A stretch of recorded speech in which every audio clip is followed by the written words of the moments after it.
votre magazine Actu 60, mesdames et messieurs, bienvenue. Nous décryptons toujours le discours du chef de l'État, une adresse faite la fois dernière devant le Congrès, devant le Parlement et le Sénat. Il a fait un discours quinquennal, un discours. Nous allons décrypter ce discours, ses propos. Et puis le dossier Malembankoulou, tuerie à outrance, une cruauté que nous n'avions jamais vue, qui se vit actuellement, une chose que nous déplorons avec vive voix, mesdames et messieurs. Deux invités sur ce plateau. Il s'agit de Babi Lumingu Molegwa. Il est coordonnateur d'une structure de la société civile Congo Mon Pays, à qui j'ai dit bonsoir. Bonsoir madame les journalistes, bonsoir à tous les Congolais qui nous suivent ce soir.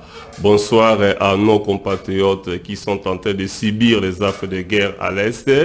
Et je ne manquerai pas à vous demander à votre auguste personne si on peut rester une minute de silence pour réfléchir à nos compatriotes qui sont en train de croupir aujourd'hui à l'Est sans tenir compte à nos compatriotes qui se sont en train de s'entretuer à Olomami. À votre ordre, si on peut rester une minute de silence. Bon. Oui.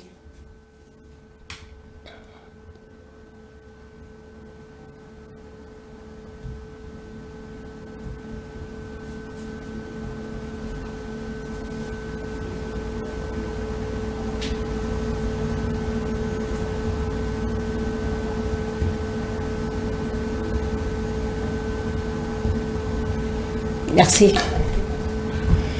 Et voilà, nous avons un second invité, il est de la Mouka de l'SID, Ernest Kanziama, un habitué de ce magazine. Bonsoir. Bonsoir madame, bonsoir mon co-débatteur, bonsoir à tous les Congolais. Et notre message de compassion envers nos compatriotes de l'Est, nous sommes de cœur avec eux dans tout ce qui se passe et nous souhaitons que le calme revienne le plus vite possible. Voilà. Et voilà. Nous entrons dans le vif du sujet. Je vais commencer avec Babi Lumingu par rapport à ce dossier de Malembankoulou. Qu'est-ce qui est caché derrière ça? Ou bien qui est derrière ça? Madame... Je dirais que c'est là. En fait, je n'ai jamais vu une cruauté entre les Congolais qui peuvent s'entretuer à ce niveau. Hein? Et vous savez, la structure que je gère en République démocratique du Congo est dénommée Congo Mon Pays. Congo c'est votre pays, Congo c'est son pays, Congo c'est mon pays. Et nous devons expliquer et éclairer à la population congolaise, nous avons un seul bien-être commun qui nous réunit, c'est la RDC. Et la classe politique congolaise, aujourd'hui, j'ai dit, c'est une classe politique qui a atteint la ménopause intellectuelle ou la ménopause scientifique. Le pays ne peut pas être géré par des intellos seulement, mais par le patriotisme. Et sur ce, vous allez voir, le Congo Mon Pays lance l'année prochaine, au mois de janvier, l'école du patriotisme. Ce sont des crises des politiciens qui amènent la destruction massive à nos peuples. Et tout ce qui est derrière les amis ou nos compatriotes qui s'entretuent à l'Est, c'est la politique qui est derrière. Aujourd'hui, vous allez, si vous mettez votre micro-baladeur, vous allez entendre de gauche à droite, même à l'Est de notre pays. Il faut qu'on se dise. Et une fois, l'honorable Mbosso a dit aux camarades députés, quittez le groupe armé. C'est-à-dire les groupes armés, les massacres qui se fait au Congo, c'est les Congolais, c'est les dirigeants congolais. Sur ce, je demande au peuple congolais, surtout comme on est dans un moment propice, le moment des élections. En tout cas, mes excuses, je crois que vous l'acceptez. Le dossier Malembankoulou. Oui, madame, le dossier Malembankoulou, c'est triste. Les Congolais entre eux et puis s'entretuer. Vous savez, nous sommes un peuple hospitalier, un peuple catholique qui s'est habitué ensemble. Je me souviens encore des slogans de Fé Mobutu, Papa Bomoko, Maman Bomoko. Les Congolais sont habitués, il y a Kolongo, Aoutina Congo central, à Ken Équateur, il est très à l'aise.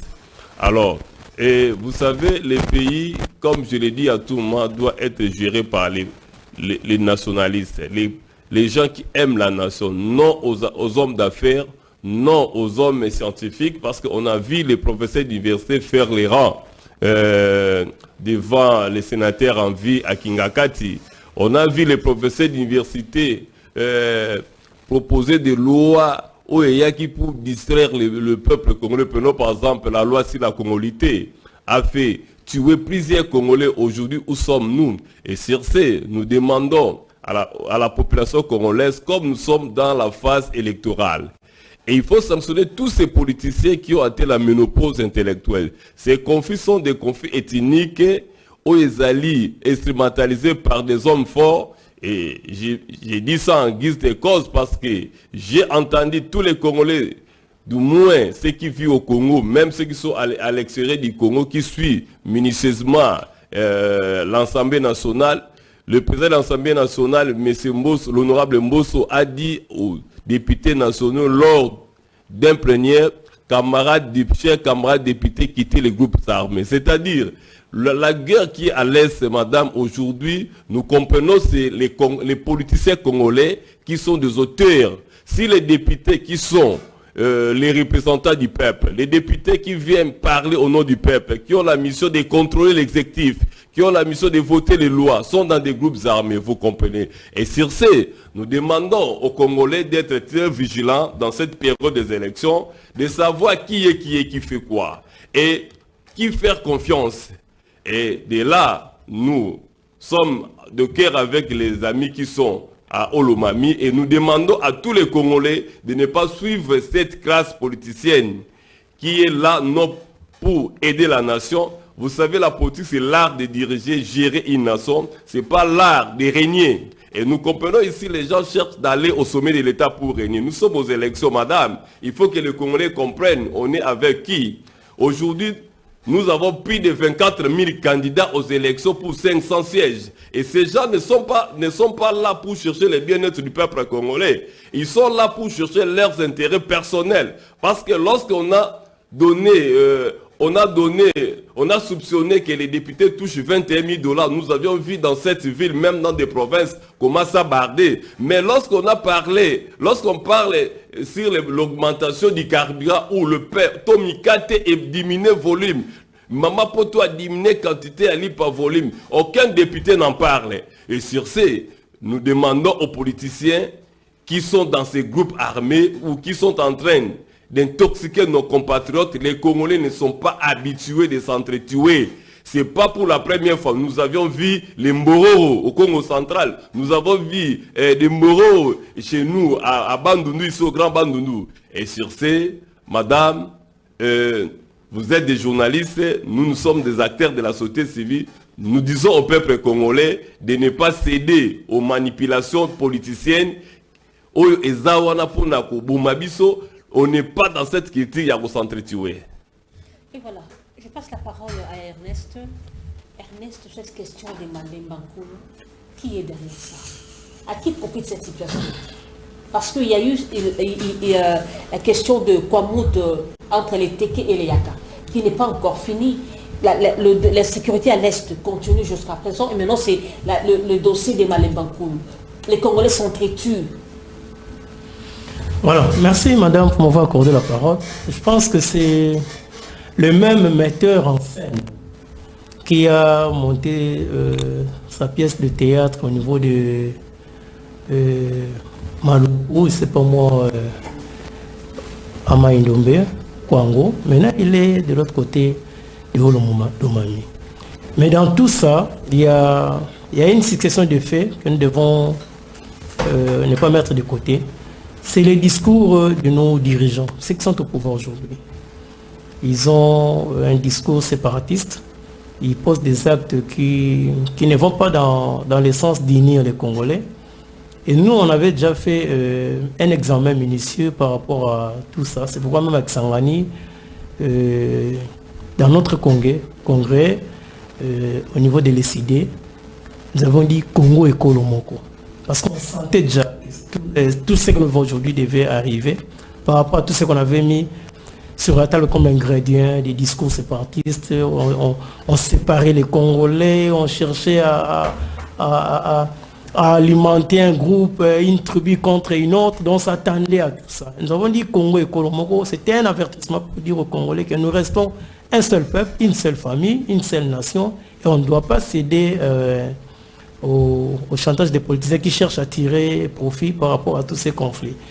Alors, moi, j'accuse d'abord le gouvernement, le pouvoir en place, parce que c'est lui qui est censé sécuriser la population et c'est bien, et puis faire de telle manière que les communautés puissent vivre en paix. C'est le pouvoir en place, peut-être c'est par incompétence ou par complicité, et nous pouvons constater ce que nous vivons aujourd'hui. Donc, le pouvoir est responsable d'abord, de un, et de deux, la population qui se laisse aussi entraîner par ces discours séparatistes et tribaux, et les conséquences sont là. Voilà. Donc, c'est à ces deux niveaux-là. Il y a d'abord les dirigeants et le peuple qui ne comprend pas qu'il est exposé à s'entretuer et puis à commettre n'importe quel forfait entre nous, entre les communautés. Alors que nous sommes appelés à nous accepter parce que cette diversité qui se trouve au Congo est une richesse pour nous. Toutes les cultures, toutes les tribus que nous avons, c'est une richesse. Nous devons nous accepter tels que nous sommes. Accepter l'autre tel qu'il est. C'est parmi les valeurs cardinales et divines d'ailleurs. Mais malheureusement, voilà ce que là nous sommes. C'est à cause de ces autorités qui sont incompétentes et qui ne savent pas quoi faire. Alors vous êtes, oui, je ne sais pas, de l'opposition, de la résistance. Non, là je parle comme Congolais, maman. Non, parce qu'ici je vous reçois en tant que cadre de l'ECID. Oui, je suis de la Mouka. Par rapport à cette situation, quelle était la réaction de l'ECID? Quel est votre rapport? Nous condamnons cela et nous continuons à prêcher le patriotisme, l'amour entre frères et sœurs congolais et à demander à ce que nous puissions nous accepter tels que nous sommes. Parce que c'est la nature qui nous a créés, ainsi qui nous a mis au Congo. On ne sait pas encourager ces discours xénophobes de se dire ici c'est chez moi, vous devez rentrer chez vous, c'est pas sérieux. Même s'il y a un groupe qui l'a fait, l'autre groupe n'a pas ce droit-là de répondre de la même manière. Donc nous devons expliquer aux autres que non, ça ne doit pas se passer comme ça, ce n'est pas un discours acceptable entre nous, vous devez cesser. Parce que je sais que les Kassaïens acquisent les Katangais, aujourd'hui les Katangais, à leur tour aussi, acquisent les Kassaïens à avoir commencé cela, parce qu'on parle de massacre de 12 commerçants Katangais au Kasaï, au Ambojima, le mois passé, je crois, et puis par rapport à toutes ces réactions. Mais nous devons aussi nous regarder en face. Qui nous dirige? Qu'est-ce qu'ils ont comme moralité? Regardez un peu les propos tenus par John Kabeya, gouverneur de Kasaï central.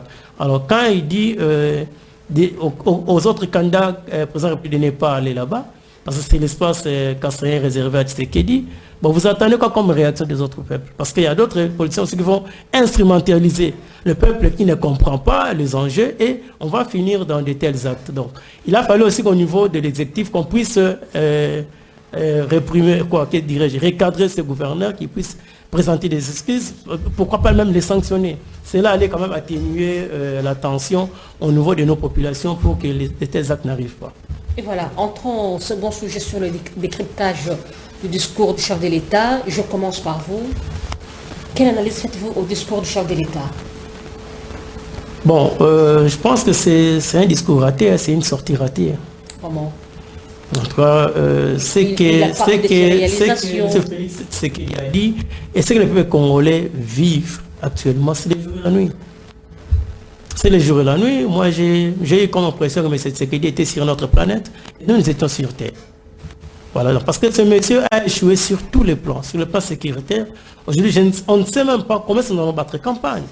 C'est dans 48 ans que la campagne électorale commence, avec toute l'insécurité qui règne sur toute l'étendue de la République. Je ne sais pas comment est-ce qu'on va battre campagne. Si on n'a pas un groupe armé en face, c'est un groupe des civils qu'on appelle communément Kuluna, ou bien c'est une tribu qui ne vous accepte pas. Vous voyez ce que nous avons subi comme menace à Chikapa. Donc comprenez qu'on ne sait pas dans quel climat nous allons battre campagne. Et ça, ce n'est pas sécurité que Tshisekedi a échoué complètement. Bon, lui voit que le pays va bien, je ne sais pas. Et puis il a eu aussi ce courage-là de dire que Rutshuru, Masisi et, c'est pas moi, du côté de Bunagana, n'allait pas participer aux élections. Alors que quand il est arrivé au pouvoir, on pouvait envoyer la CENI organiser des élections dans ces 3 territoires. Aujourd'hui, on ne sait plus les faire et c'est sous son mandat. Donc, et il a pris ce courage-là. Nous irons aux élections sans ces... Oui, et vous êtes sans oublier que... Sans ces autres villes. Oui, sans ces 3 territoires. Et vous êtes sans oublier que c'est par rapport à ces erreurs de calcul que nous sommes arrivés à cette situation-là et que ces 3 territoires se retrouvent entre le 2023 par rapport à son souci de légitimité, il est allé chercher Kagame, et sur les carnets d'adresse, ainsi de suite. Donc c'est lui le responsable. Si ces 3 territoires aujourd'hui, nos compatriotes qui sont dans ces 3 territoires subissent la loi du M23, c'est à cause de M. Tshisekedi. Je parlerai aussi de l'état des droits. Il y a eu un recul impossible dans ce qu'on avait acquis, des acquis démocratiques. Des arrestations, des assassinats. Bon, je l'ai vu dans une interview se défendre qu'il ne connaissait pas, qu'il n'avait rien dans l'assassinat de l'honorable Chéribé Okende. Bon, je ne pense pas qu'il puisse avoir ce courage de répondre ainsi parce qu'il est le magistrat suprême. C'est à lui, avec la justice, l'appareil judiciaire, de nous dire dans quelles conditions, dans quelles circonstances l'honorable Chéribé Okende avait trouvé la mort, arrêter les exécutants, même s'il y a des complices, qu'on les trouve tous. Alors, étant magistrat suprême, il ne peut pas répondre que je ne suis ni de près ni de loin impliqué dans ces dossiers-là. Ça, c'est vraiment un aveu d'échec sur le plan des droits de l'homme. Là, ici aussi, il a échoué. Nous prenons les sociaux, n'en parlons même pas. N'en parlons pas, parce que si on doit vous présenter article par article ici sur ces plateaux... Il y a la construction de la route Elenguessa et la construction de certaines routes, vous connaissez ça quand même. Madame, là, vous n'avez pas tort. L'hôpital Mamaïemo. Non, on a réhabilité. Quoi On a réhabilité l'hôpital Mamaïemo. La gratuité de l'accouchement, la gratuité de l'enseignement, reconnaissez quand même. Madame, le problème ici, ce n'est pas de nous présenter... je dirais un bilan par échantillon, par échantillonnage de quelques actions que vous avez à mener. Donc sur la construction des routes, on prend Elenguessa comme un échantillon, on vous montre. Il a parlé de 1200 écoles, je ne sais pas s'il peut nous donner les adresses des 10% seulement de ces écoles construites. Je ne sais pas si on peut les trouver. Donc 120 écoles sur les 1200, les 10%. Idem aussi pour les centres de santé. Donc c'était un discours mensonger, vide, qui n'avait pas vraiment de sens aux yeux des Congolais. Donc il a été à côté de la plaque. Et moi, je regrette. À sa place, je ne ferai pas un tel discours. Je ne céderai pas à la pression de mes conseillers venir dire des mensonges aux Congolais. Il a menti aussi concernant, donc il n'a pas dit la vérité aux Congolais concernant les salaires des enseignants. Parce que des enseignants qui touchent 239 000 francs congolais, 390 000, mais M. Tshisekedi a parlé de 408 000 francs congolais. Je ne sais pas c'est dans quelle province.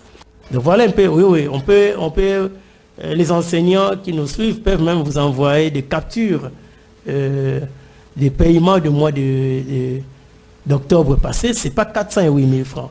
Donc comme ça a toujours été le cas, M. Kabila avait été menti sur les salaires des professeurs d'université. Quand il parlait de $2000, ce n'était pas $2000. C'est la même chose qu'on a aussi écrit des histoires à notre frère Tshisekedi concernant les enseignants. Donc c'était un discours creux, vide, plein de mensonges, et c'est regrettable pour une nation comme la nôtre. Vous savez, on devait présenter aux Congolais des données chiffrées, et en termes de pourcentage, par exemple, quand je suis arrivé en 2018, il y avait 30% des routes asphaltées en RDC. 5 ans après, nous nous retrouvons à 40%, par exemple. Quand je suis arrivé en 2018, il y avait 60% de jeunes au chômage. 5 ans après, j'ai créé 4, 5, 10 millions d'emplois. Aujourd'hui, nous avons 15%, 20% de jeunes qui ont quitté le chômage pour tel emploi. Ça devait être catégorisé comme ça, mais c'est un discours comme si quelqu'un prêchait ses adeptes à l'église. Voilà. Et voilà, je passe la parole à Babi. Vous avez suivi votre débatteur. Je ne sais pas si vous aviez à répondre, mais vous devez répondre aussi par rapport à cette question. Comment avez-vous reçu le discours du chef de l'État? C'est un discours convaincant, n'est-ce pas? Le discours du chef de l'État à la nation, quant à nous, les syndicats du peuple congolais, c'est un discours politicien qui a parlé, qui cherchait à promouvoir le deuxième mandat du chef de l'État. Vous savez, je vais regarder seulement ce que l'ami a parlé sur les salaires des enseignants. Je crois que je suis enseignant de formation, je vis avec des enseignants. Ils ont de moins 400 000, il y a même ceux qui ont plus de 400 000. Mais les 400 000 ne suffit pas par rapport au travail de l'enseignant. Ce que l'enseignant fait par rapport aux députés qui touchent $21 000. Dans un pays responsable, vous savez, si vous voulez détruire une nation, vous devez détruire son éducation.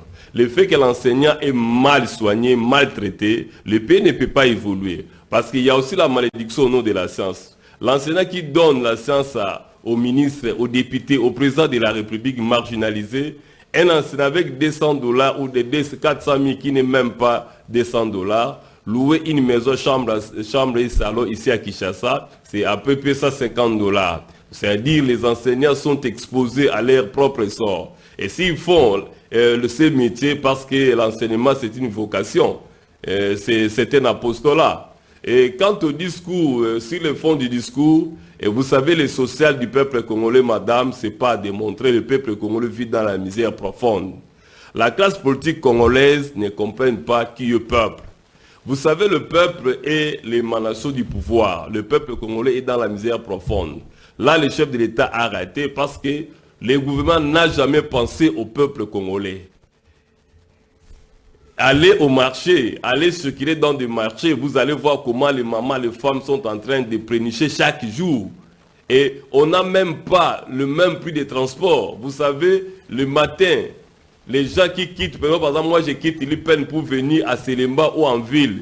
Les prix de transport, c'est un autre prix. Vous arrivez le midi, un autre prix, la soirée, un autre prix. C'est-à-dire, il n'y a pas... le cadre macroéconomique n'est pas stable, et si le point de vue social et sécuritaire, vous savez, aujourd'hui le chef de l'État a dit s'il n'arrive pas à réussir à mettre la paix à l'Est, et dans son quinquennat, il a échoué. Aujourd'hui, nos frères sont en train de mourir chaque jour. Et sur le point de vue de la justice, l'appareil judiciaire de notre pays, c'est compliqué, madame. Vous savez, prenons le cas de Vital Kamerhe. On a fait montrer à tous les Congolais que Kamerhe est voleur ici. Et tous les Congolais savaient que Kamerhe a détourné l'argent de maman maraîchère, l'argent de maman qui vend des matembele dans les marchés Selemba ou à Kaluka, tout consort. Et à un moment, on l'a condamné 20 ans de sortie pénale avec les travaux forcés. À un moment donné, on a réduit les 20 ans à 13 ans. Après 13 ans, on a purifié Kamerhe. Mais on a purifié Kamerhe, on n'a pas démontré au peuple congolais comment Kamerhe est purifié. L'appareil judiciaire, avant d'arrêter un compatriote, le ministère public n'avait pas de preuves que Kamerhe n'a pas détourné. Avant d'arrêter quelqu'un, il faut avoir les preuves matérielles. Il n'y avait pas les preuves matérielles. C'est-à-dire, il y a... comme l'ami a dit, il y a soit la complicité. Il y a la complicité parce que les juges qui ont condamné Kamerhe, ce ne sont pas des étudiants en droit, ce sont des juges outillés en matière. Et aujourd'hui, nous regrettons la mort du juge Yani, qui est parti dans ces procès de 100 jours. Et ces procès aujourd'hui, Kamerhe a été purifié. Jamal, on ne sait pas. Et tous les autres là, on ne sait pas.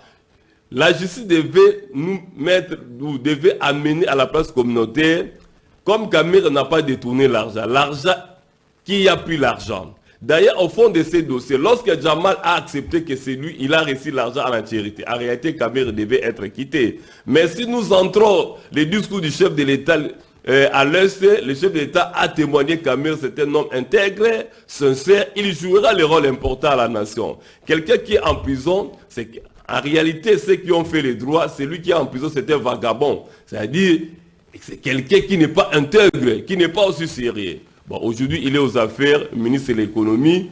Je sais que c'est un scientifique. Il a aussi fait l'économie.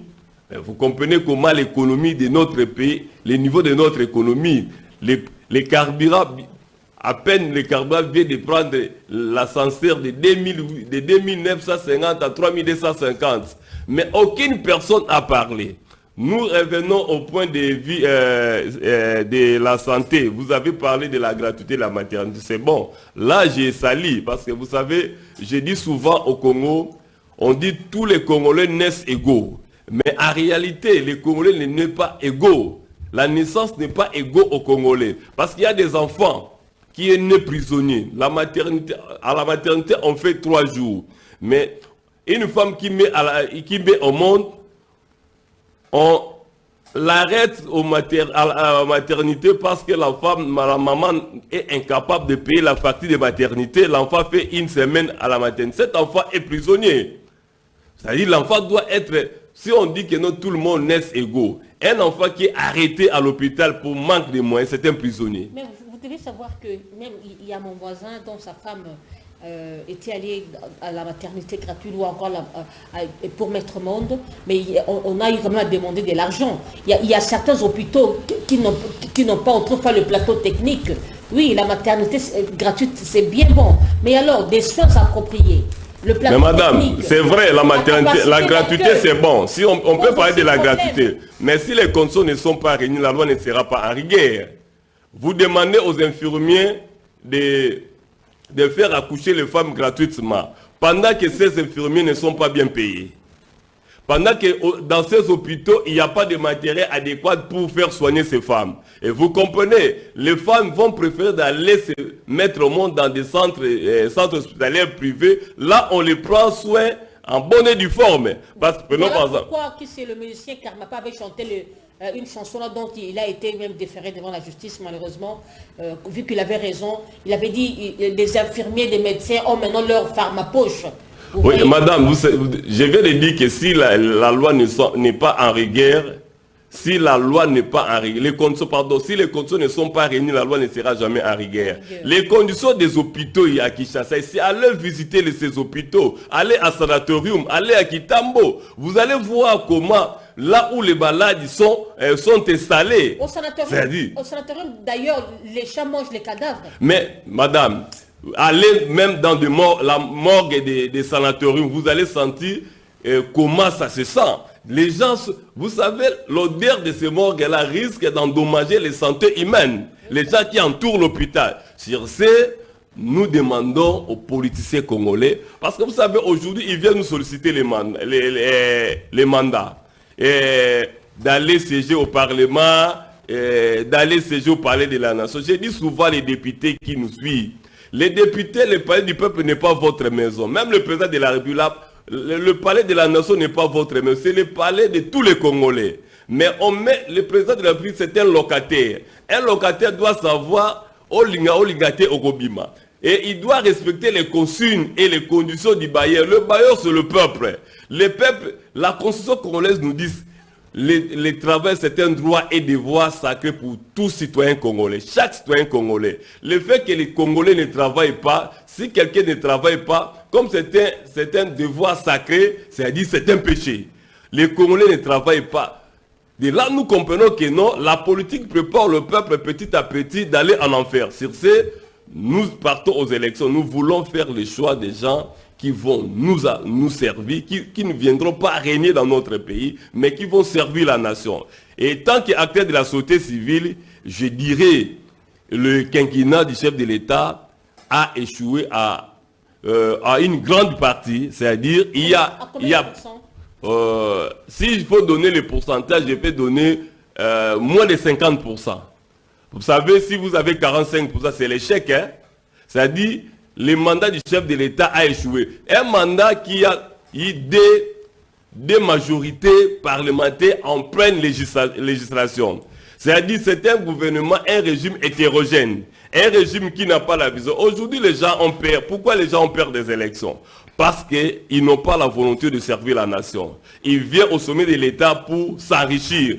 Aller consulter les comptes des gens qui étaient hier à l'opposition, qui nous faisaient des conseils qu'ils étaient des saints, qu'ils étaient les enfants, les petits frères de Jésus, les enfants de Dieu. C'est eux qui sont devenus les meilleurs détourneurs. Aujourd'hui, les détournements, madame, ça devient un monnaie de singe. Où est l'IGF aujourd'hui? L'IGF a fait traquer les gens, a fait perdre les Congolais. Vous savez, les gens avaient eu peur de voler lorsqu'il y avait la personne de l'IGF. Mais aujourd'hui, tous ces grands voleurs qui ont volé l'argent de l'État, on a arrêté, tous sont en liberté. Et sur ce, nous demandons aux nouveaux dirigeants qui viendront demain, ces pays nous appartiennent tous. Le pays n'est pas un bien privé des dirigeants. Et quant au discours du chef de l'État, dans notre structure, nous avons compris que non, les discours a été à côté par rapport à ce que le peuple vit au quotidien. Et voilà. Ernest, vous avez pas répondu par rapport au propos de votre co-débatteur. Ouais, il a complètement raison, mais je ne sais pas si les enseignants qui touchent 400 000 francs, c'est dans quelle école, hein? Mais moi, je connais que c'est moins de 400 000 francs. Et à l'intérieur du pays, c'est encore en bas. Mais je suis d'accord avec lui parce que une autre fois, je demandais à un responsable de l'école de prendre $150 qu'on donne à un enseignant, de me faire les calculs au tableau, dans une réunion avec les enseignants, de me faire les calculs, combien il donnerait au loyer de cet enseignant, combien il peut donner pour les transports, combien il peut donner pour les, que dirais-je, pour les manger, la scolarité des enfants de ces enseignants-là.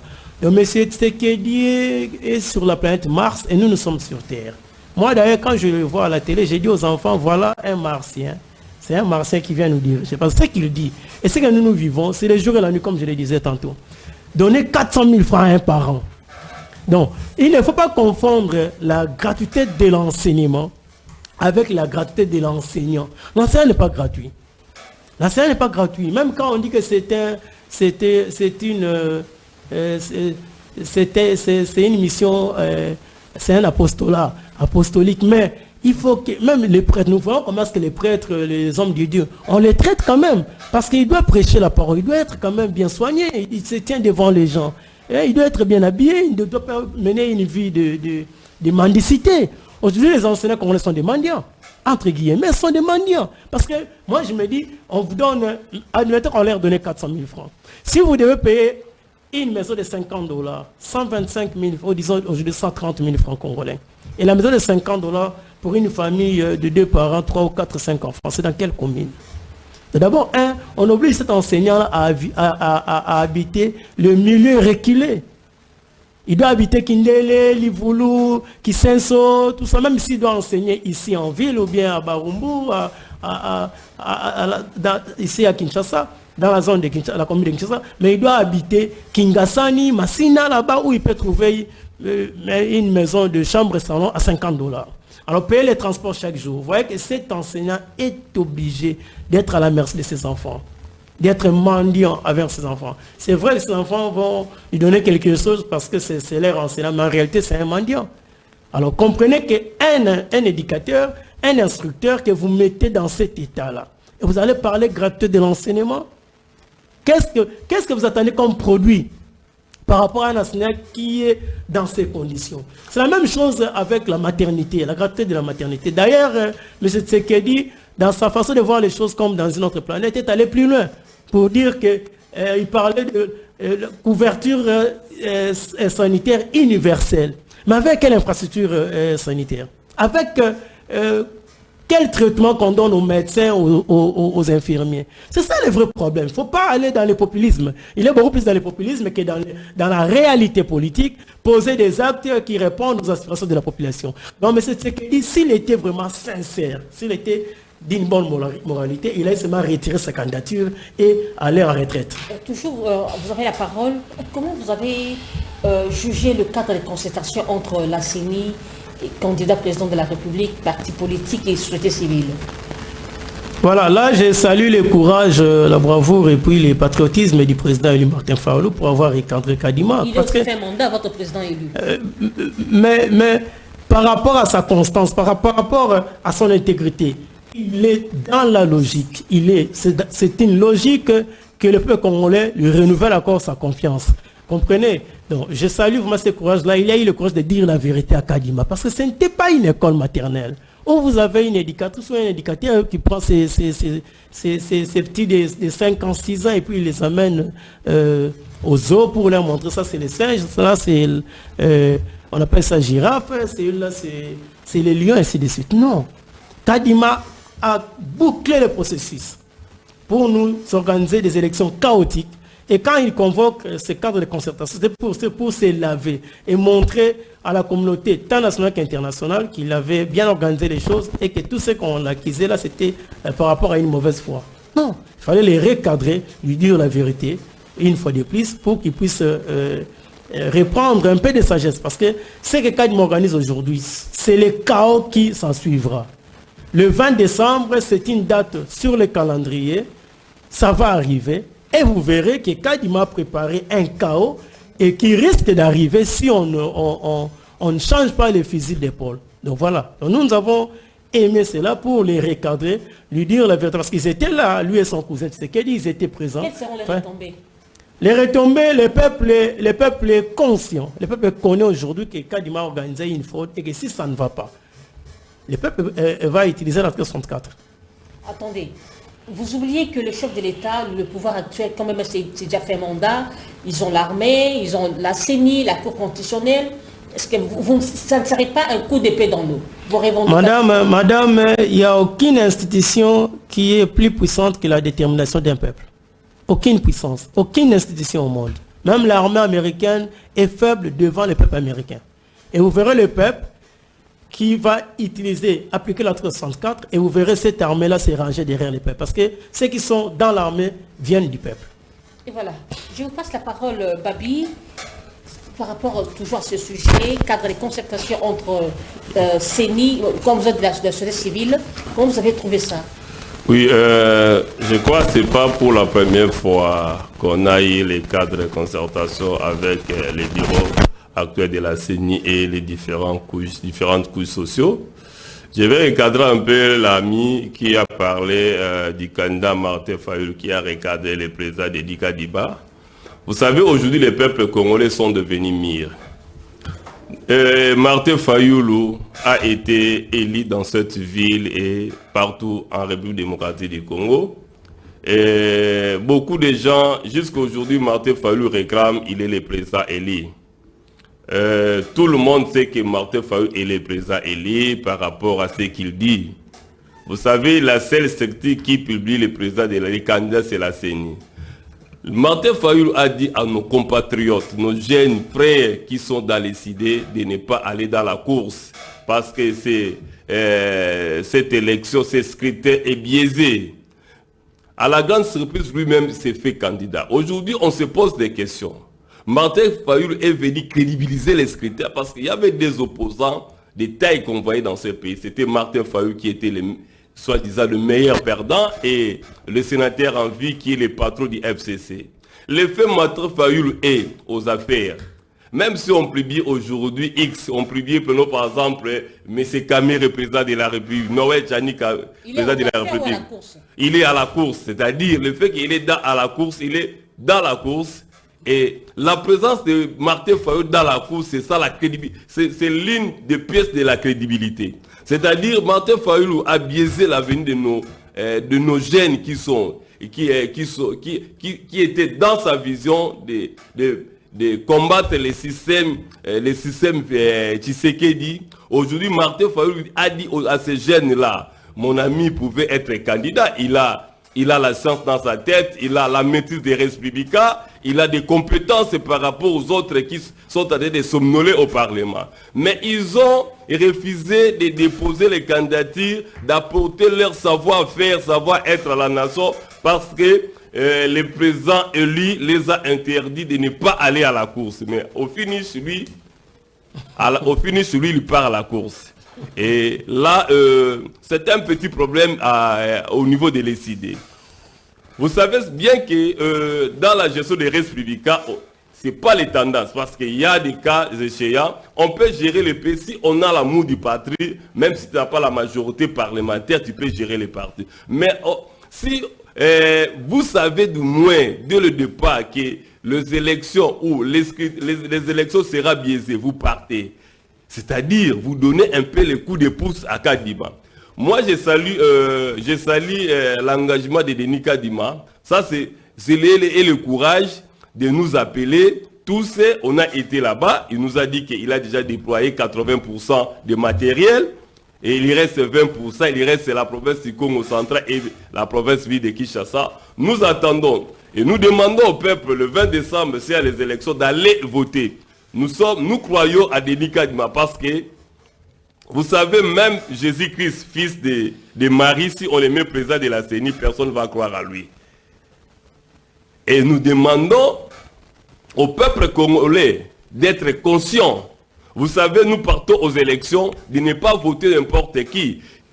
Celui qu'on va voter doit avoir un carnet d'adresse, il doit avoir une vision, il doit avoir au niveau des candidats présidents de la République, on doit avoir un projet de société. Sur ce, nous militons, le Congo, mon pays, pour que l'élection présidentielle revienne à 2 tours. Il faut que celui qui va sortir le président de la République puisse convaincre la moitié du moins ou la majorité de la population. Alors, les cadres de concertation, quant à moi, c'était une partie des récits des élections, mais ça n'a pas réussi parce que les candidats présidents de la République n'ont pas signé le code de bonne conduite. Vous savez, on ne peut pas signer quelque chose qu'on ne maîtrise pas et qu'on ne voit pas très clair. Et sur ce, j'ai demandé dans d'autres émissions, Denis Kadima doit appeler encore rapidement les candidats présidents de la République pour éclairer. Parce que les élections, il faut que tous les partisans, tous les composants soient dans la même table. Et je regrette, mes amis, ils sont des intellectuels, ils sont scientifiques. Il faut que le vieux Martin Fayou, je l'aime bien, il doit recadrer les tirs parce que les élections, s'ils sont contre ces élections, ils ne devaient pas aller. Le fait d'aller, comme les FCC ont refusé. Aucun candidat du FCC, nous voyons les vieux les Chadar, les Dounia, sont tous hors course. Mais Martin Fayou est dans la course. Comment vous pouvez accepter d'aller dans la course pendant que vous savez que je vais perdre le match, mais je pars?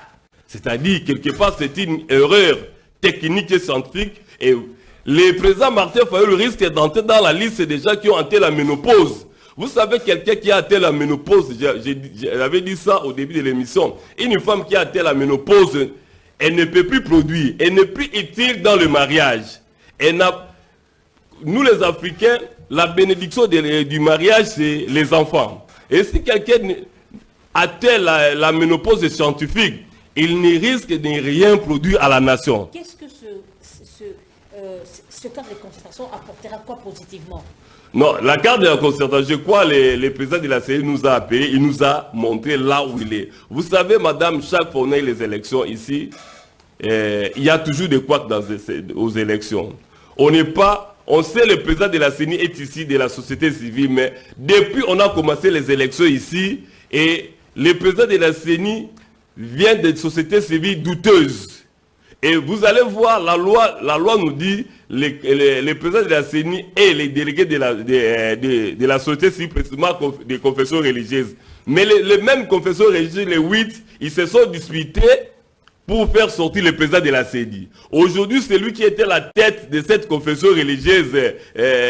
Il n'est plus à la tête, c'est lui qui a porté Denis Kadima, l'archevêque Dodo Kamba. Il n'est plus, d'ailleurs, ce père l'ont jeté. C'est-à-dire, il avait une mission bien préparée, il a terminé sa mission et on l'a jeté. Pour dire que non, les cadres de concertation, c'était une pierre importante pour qu'on se mette autour du même table. Mais ce qui est très important, c'est-à-dire de savoir, aujourd'hui, on ne savait pas que dans la rue, on disait l'élection est causalité. Mais les cadres de concertation qu'on vient de passer, c'est mercredi, on nous a dit, la CENI a déjà déployé 80% de matériel. Et il reste ces bas qui chassent le Congo central. C'est-à-dire, nous attendons, nous acceptons, nous sommes des Congolais. Nous attendons, l'ami a parlé de l'article 64, c'est bien. Nous avons donné mandat. Moi, je dis souvent même au président de la République, aux députés. Le président de la République, ce poste-là ne lui a pas... on lui a confié les charges d'être président de la République, mais c'est un locataire. C'est nous qui lui avons donné le mandat. Nous avons le pouvoir de retirer ça. D'ailleurs, le président de la République a un mandat renouvelable une seule fois. C'est-à-dire, si on ne lui fait plus confiance, on va donner la charge à une autre personne. Gérer la République, ce n'est pas la méritocratie, ce sont des charges qu'on donne. Il faut que les politiciens comprennent, gérer, si on est ministre, je ne suis pas ministre pour ma famille, ni pour ma tribu. Aujourd'hui, nous voyons si on est non-ministre, ton cabinet est entouré par les membres de ta tribu et de ta province. C'est là où il y a très dangereux. Mais quant au cadre de concertation, moi je ne vois pas trop mal d'appeler les gens, les partisans ou les parties prenantes des élections, parce qu'aux élections, nous avons les candidats. Nous avons aussi la société civile qui est la force vive de la nation. Il faut que tout le monde sache nous sommes où Et c'est vrai, la CENI a des difficultés. Jusqu'à aujourd'hui, nous ne croyons pas au déploiement de 80%. Mais une seule chose qui est vraie, c'est pas pour la première fois on est aux élections. Ça, c'est la 4e séance. C'est-à-dire, on a des machines déjà qu'on avait utilisées dans des élections précédentes. Et nous croyons, nous attendons. On ne peut pas tromper un peuple pendant 10 ans, 20 ans, 30 ans, 40 ans, 100 ans. Et vous savez, madame, et comme on dit, Zobazwaka Maele, pas Mouta Maele. C'est-à-dire, on peut nous tromper. Nous attendons le 20. Nous sommes prêts, le peuple congolais. Arrivé le 20, s'il n'y a pas les élections, comme l'ami a dit, la Constitution a tout réglé.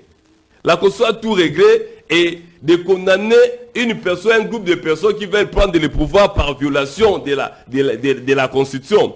Et les élections pour les Congolais, ce n'est pas un cadeau. Merci. Je l'ai dit, ce n'est pas un cadeau, madame. Il faut que Kadima et les politiciens, les politiciens, les gouvernements sachent que l'élection pour le peuple congolais, ce n'est pas un cadeau, c'est un droit. C'est nous qui l'ont voté, qui l'ont voté pour nous gérer, pour nous diriger pendant 5 ans. Et les 5 ans est fini. Donc c'est-à-dire le 15 décembre ici, l'histoire des députés nationaux précédents est finie, est enterrée. Et le 24 janvier, l'histoire du président de la République, soit il va revenir ou bien il est parti pour attendre peut-être les échéances à venir. Et voilà, vous pouvez rebondir. Madame, je suis très sidéré d'entendre mon co-débatteur. Il a parlé de cadre de concertation.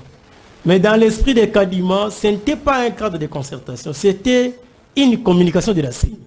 Parce que quand on parle de cadre de concertation, nous, la Mouka, on attendait qu'on se mette autour d'une table pour qu'on parle du règle du jeu.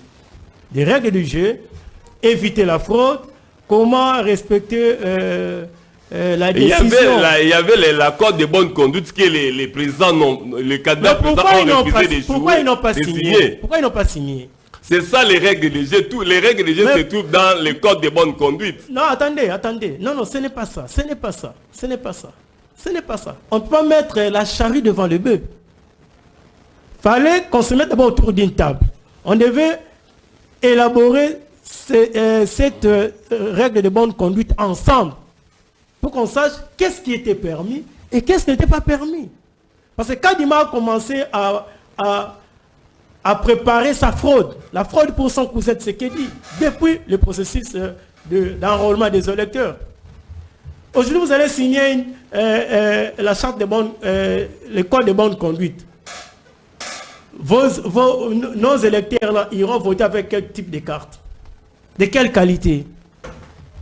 Non, ils sont sérieux. Kadima a du mal même à trouver les duplicateurs pour ceux qui n'ont plus de cartes visibles, lisibles. Ouais. Donc pour lui, c'était une communication de la CENI. Il pouvait faire cette communication seul, dans son bureau. Bon, moi, mon cas, c'était quoi? Mon cas, c'était quoi? En réalité, le président Martin Fayou ne pouvait pas aller aux élections parce qu'il a dit que non.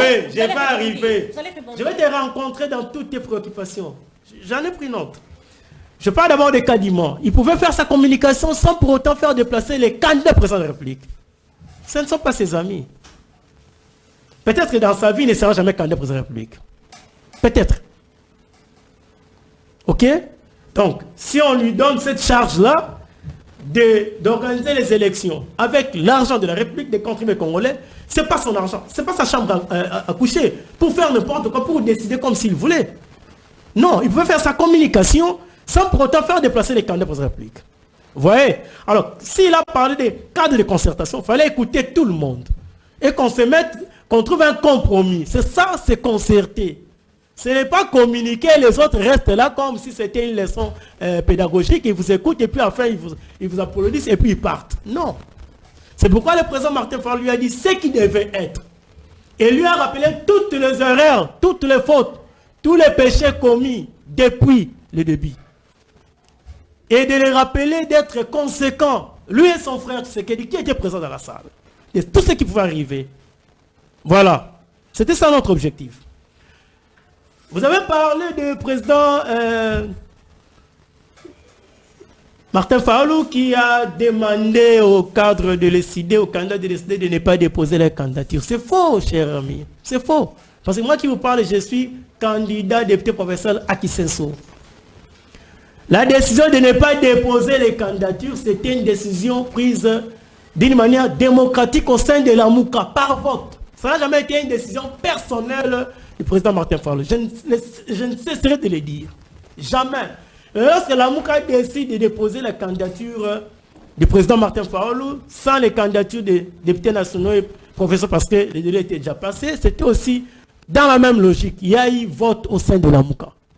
Donc, ça n'a jamais été une dictature ou une décision personnelle du président Martin Fayulu qui se comporterait en un dictateur. Faux et archi-faux. Informez-vous chez les amis, les membres des familles, vos connaissances qui sont dans la MOUCA. C'est ce qui s'est passé. Moi d'ailleurs, j'ai eu à rédiger ces PV-là. Oui, donc ce n'est pas une histoire qui est tombée comme ça et dit, bon, on ne dépose pas. Et un bon menteur, il s'est dit, bon, vous restez, moi je vais déposer. Ça, jamais. Sinon, tout la MOUCA se viderait. Ce sont des intellectuels, chers amis. Vous n'allez pas vous imposer, nous imposer un point de vue comme ça. Mais il y a le cas d'Ados Ndombas qui a dit, il a été dit, il devait être sincère pour vous dire que lors du vote, il avait voté contre. Et la majorité était du côté de ceux qui étaient pour de ne pas déposer. Il devait être sincère. Et à la fin, on avait dit que la porte était ouverte. Ceux qui n'étaient pas d'accord avec la décision de ne pas déposer pouvaient partir. Ils sont partis, ils sont libres. On n'arrêtera pas personne. Vous voyez, c'est 500 sièges, ils sont 26 000. Alors, qu'est-ce que vous pensez? Nous, nos carrières politiques sont détruites et les 25 500 qui ne seront pas élus. Quel est leur avenir?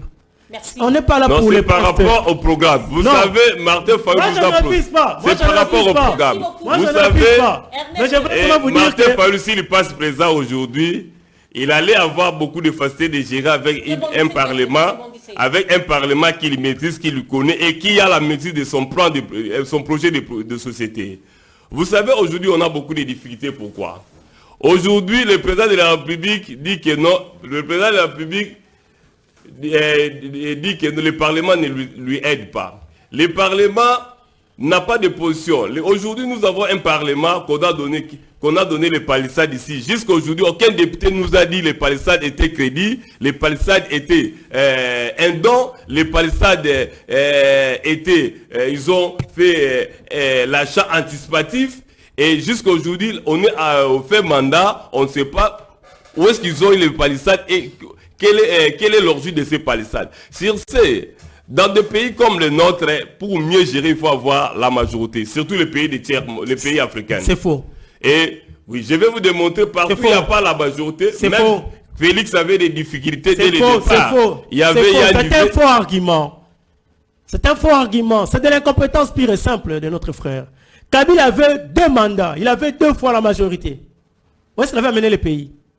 Si la majorité reste la condition sine qua non pour qu'un chef de l'État puisse développer son pays. C'est faux.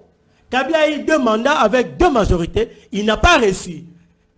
Donc cette histoire de parler majorité transhumance, c'est faux. Le régime de l'Union sacrée est dans l'incompétence. En commençant par les sommets. Donc ce n'est pas une question de majorité ou pas pour gérer le pays. D'ailleurs, la Constitution a réglé que vous ayez la majorité. Ma préoccupation est celle ici. Oui. Le président Martin Fayulu.